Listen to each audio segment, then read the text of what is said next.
আজ আমি আপনাদের এমন একজন সাহাবীর কথা বলবো যিনি একসময় ছিলেন ইসলামের শত্রু, কুরাইশদের সাথে কাঁধ মিলিয়ে হেঁটেছিল, গিয়েছিল ফাঁসির মঞ্চে উল্লাস করতে।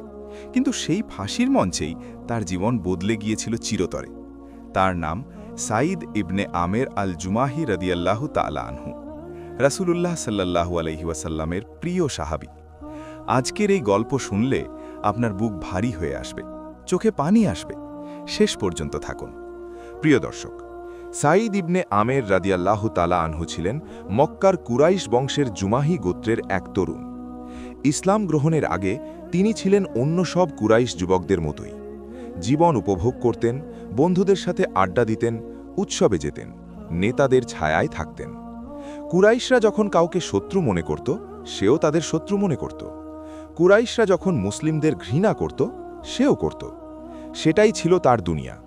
কিন্তু একটি দিন এলো যেদিন সেই দুনিয়া চুরমার হয়ে গেল। সময়টা হিজরতের আগের কাল। মক্কায় যখন ইসলামের বিরুদ্ধে ঘৃণার আগুন দাউ দাউ করে জ্বলছে। রাসূলুল্লাহ সাল্লাল্লাহু আলাইহি ওয়াসাল্লামের প্রিয় সাহাবী খুবাইব ইবনে আদি রাদিয়াল্লাহু তাআলা আনহু, একজন নিষ্ঠাবান মুসলিম, আল্লাহর প্রেমিক, রাসূলের ভক্ত। কুরাইশরা তাকে বিশ্বাসঘাতকতার মাধ্যমে বন্দী করেছে। লক্ষ্য একটাই, বদর যুদ্ধে নিহত কুরাইশ নেতাদের হত্যার প্রতিশোধ নেওয়া।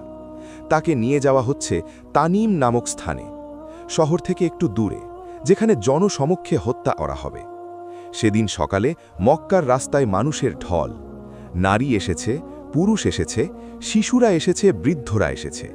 কেউ কেউ এসেছে কৌতূহলে, কেউ এসেছে উল্লাস করতে, কেউ এসেছে নেতাদের খুশি করতে। সেই ভিড়ের মধ্যে একটি উঁচু টিলায় দাঁড়িয়ে আছে এক তরুণ।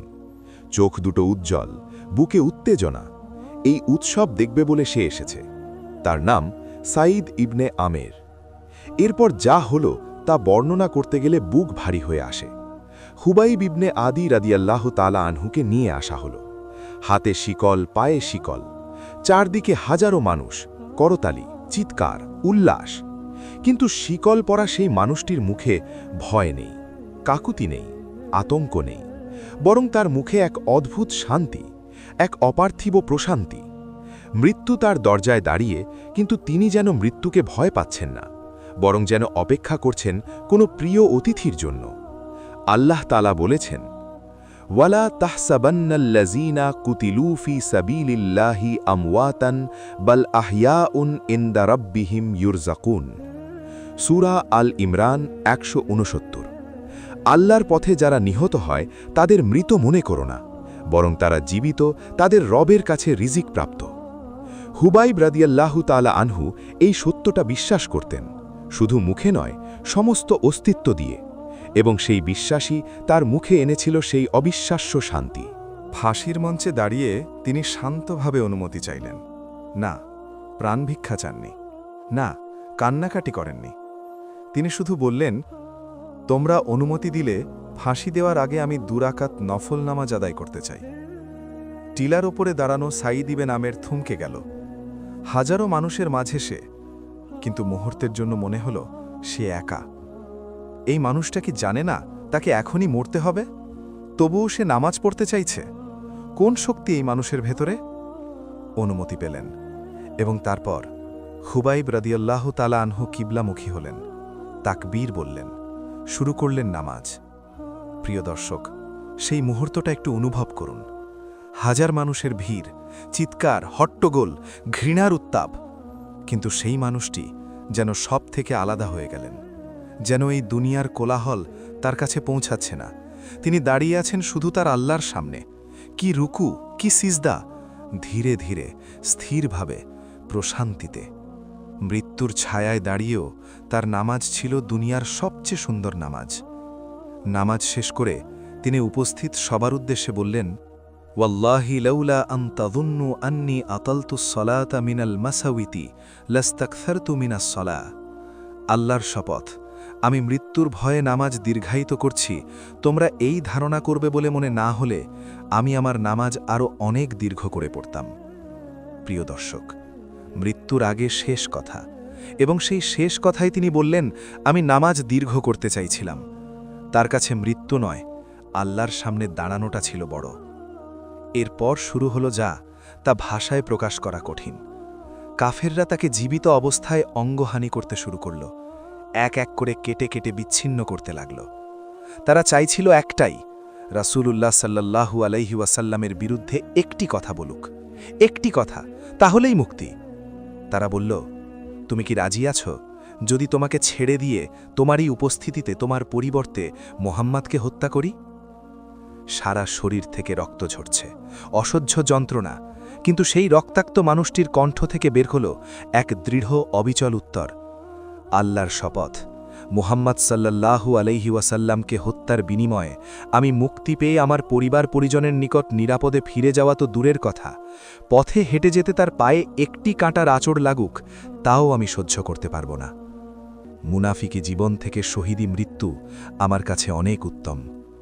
প্রিয় দর্শক, একটু থামুন, এই কথাটা আরেকবার মনে মনে পড়ুন। তার পায়ে একটি কাঁটার আঁচড়ও লাগুক তাও আমি সহ্য করতে পারব না। এই হলো সাহাবীদের ভালোবাসা, এই হলো রাসূলের প্রতি প্রেম। আমরা মুখে বলি রাসূলকে ভালোবাসি, কিন্তু সুন্নাহ মানতে গেলে একটু কষ্ট মনে হয়। আর খুবাইব রাদিয়াল্লাহু তাআলা আনহু শরীর কেটে কেটে টুকরো হচ্ছে, তবুও বললেন, রাসূলের পায়ে একটি কাঁটার আঁচড়ও আমি সহ্য করতে পারব না। প্রিয় দর্শক, একজন মানুষের মৃত্যু আরেকজন মানুষের জীবন বদলে দিল। এটাই শাহাদাতের শক্তি। আল্লাহ তাআলা বলেছেন, যারা আল্লাহ পথে নিহত হয় তাদের মৃত বলো না, বরং তারা জীবিত, কিন্তু তোমরা বুঝতে পারছো না। খুবাইব রাদিয়াল্লাহু তাআলা আনহু মারা গিয়েছিলেন, কিন্তু তার শাহাদাত সাঈদ ইবনে আমেরের আত্মাকে জাগিয়ে তুলেছিল। হিজরত ও রাসূলের সেবা। ইসলাম গ্রহণের পর কুরাইশদের অত্যাচারে জীবন অস্থির হয়ে গেল। সাঈদ রাদিয়াল্লাহু তাআলা আনহু মদিনায় হিজরত করলেন এবং মদিনায় পৌঁছে তিনি নিজেকে সম্পূর্ণরূপে সঁপে দিলেন রাসূলুল্লাহ সাল্লাল্লাহু আলাইহি ওয়াসাল্লামের খিদমতে। তার কাছে দুনিয়ার কোনো লোভ ছিল না, সম্পদের লোভ নেই, ক্ষমতার লোভ নেই, আরামের লোভ নেই, শুধু একটাই চাওয়া, রসূলের কাছাকাছি থাকা। খায়বার থেকে শুরু করে প্রতিটি যুদ্ধে তিনি ছিলেন রাসূলুল্লাহ সাল্লাল্লাহু আলাইহি ওয়াসাল্লামের পাশে। রাসূলুল্লাহ সাল্লাল্লাহু আলাইহি ওয়াসাল্লামও তার প্রতি অত্যন্ত সন্তুষ্ট ছিলেন। কিন্তু প্রিয় দর্শক, যিনি রাসূলকে এত ভালোবাসেন, যিনি রাসূলের সেবায় জীবন দেন, আল্লাহ তাকে কি ছেড়ে দিতে পারেন? না, আল্লাহ তাকে এমন একটি সম্মান দিলেন যা এই দুনিয়ার অনেক মানুষ স্বপ্নেও পায় না। রাসূলুল্লাহ সাল্লাল্লাহু আলাইহি ওয়াসাল্লামের ওফাতের পর আমিরুল মুমিনিন উমর ইবনুল খাত্তাব রাদিয়াল্লাহু তাআলা আনহু খিলাফতের দায়িত্ব গ্রহণ করলেন।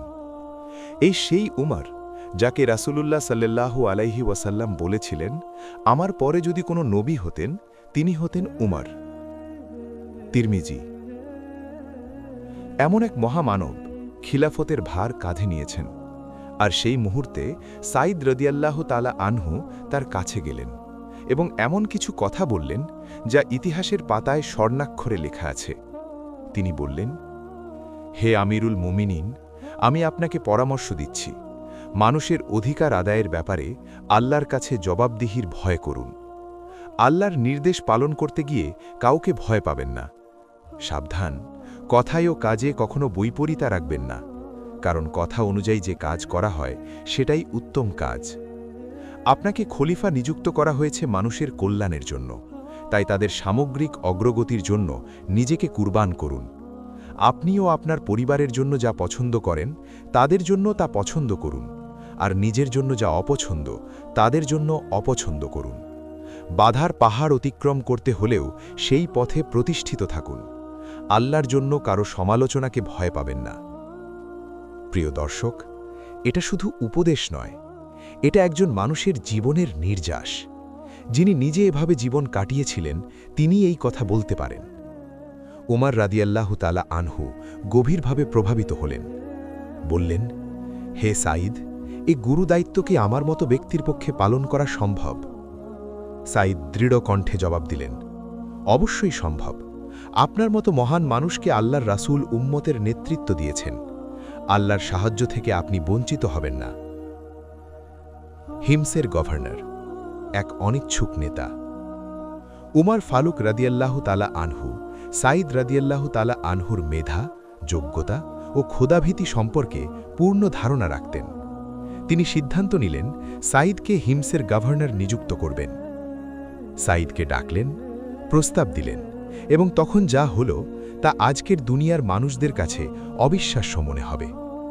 সাঈদ রাদিয়াল্লাহু তাআলা আনহু বললেন, হে আমিরুল মুমিনিন, আল্লাহর শপথ, এই কঠিন দায়িত্বের মাধ্যমে আপনি আমাকে পরীক্ষায় ফেলবেন না।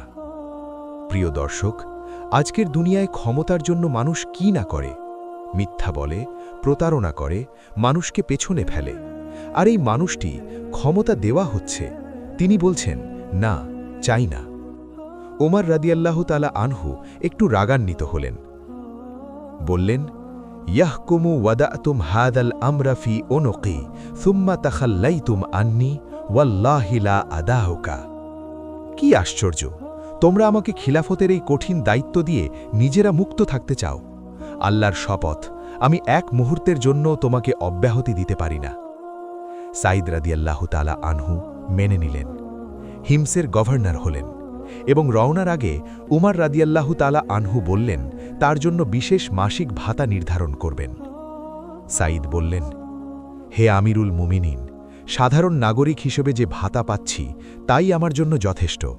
এর বেশি দিয়ে আমি কি করব?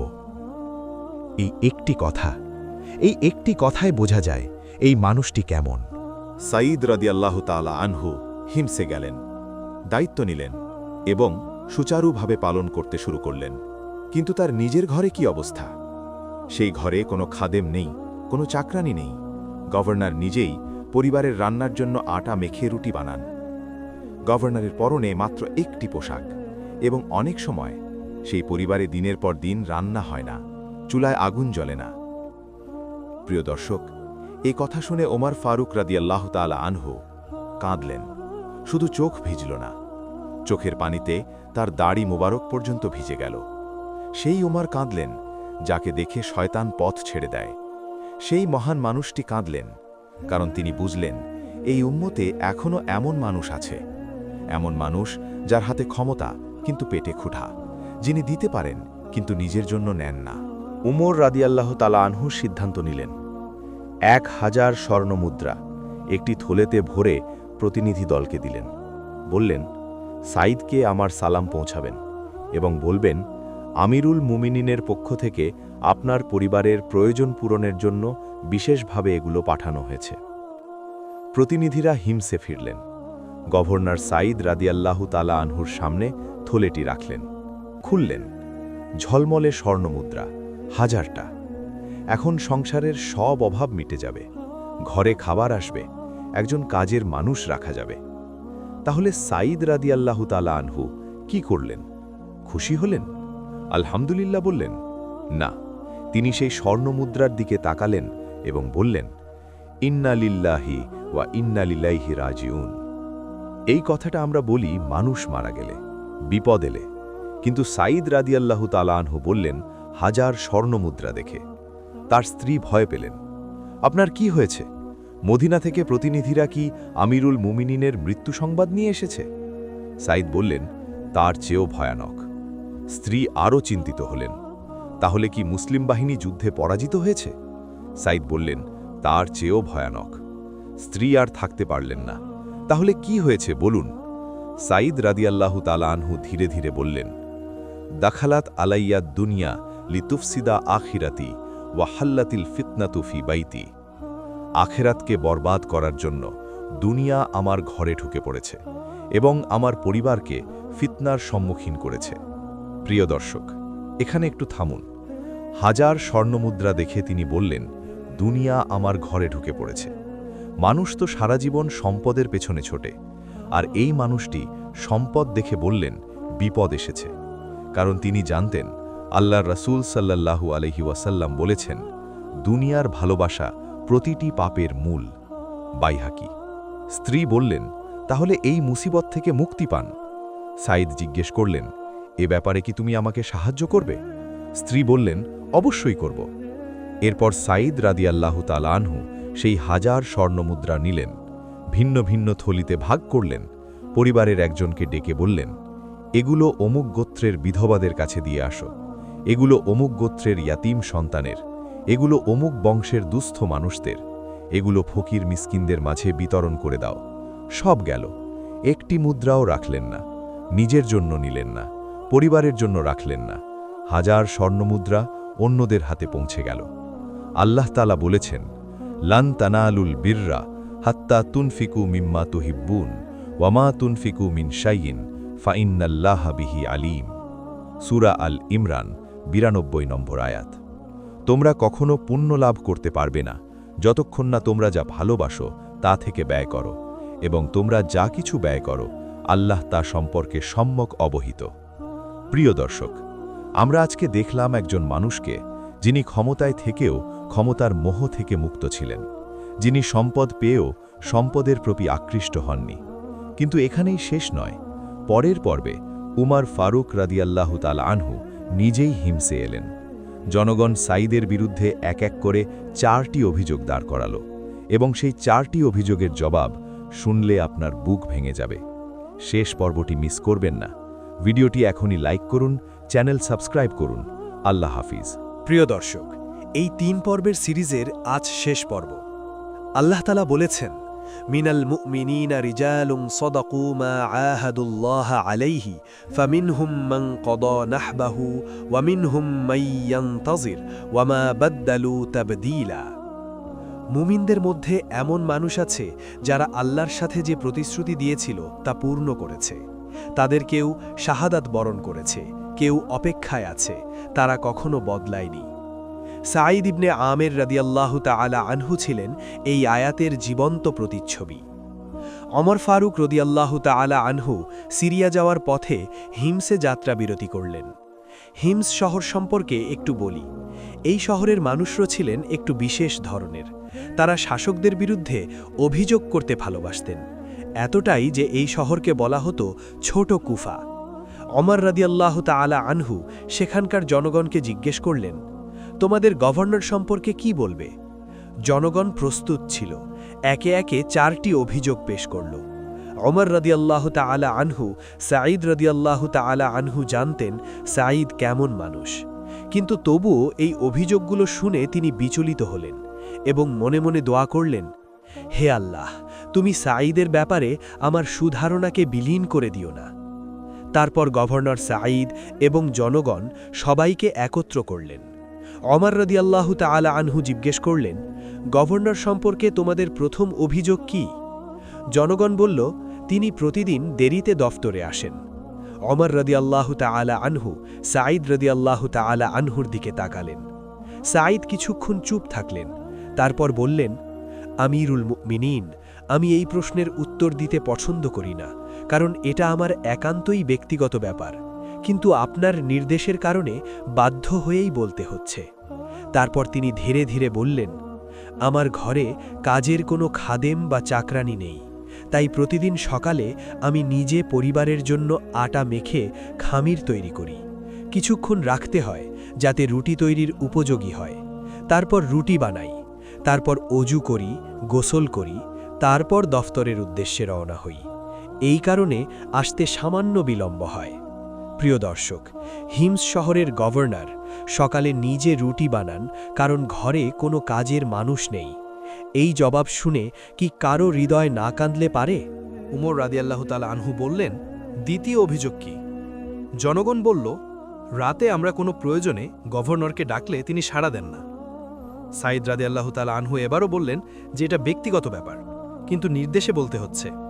তিনি বললেন, আমি দিনটাকে রাষ্ট্রীয় দায়িত্ব পালন ও জনসাধারণের সেবার জন্য নির্দিষ্ট করে নিয়েছি, আর রাতটাকে আল্লাহর ইবাদতের জন্য, তাই রাতে তাদের প্রয়োজনে সাড়া দিতে পারি না বলে দুঃখিত।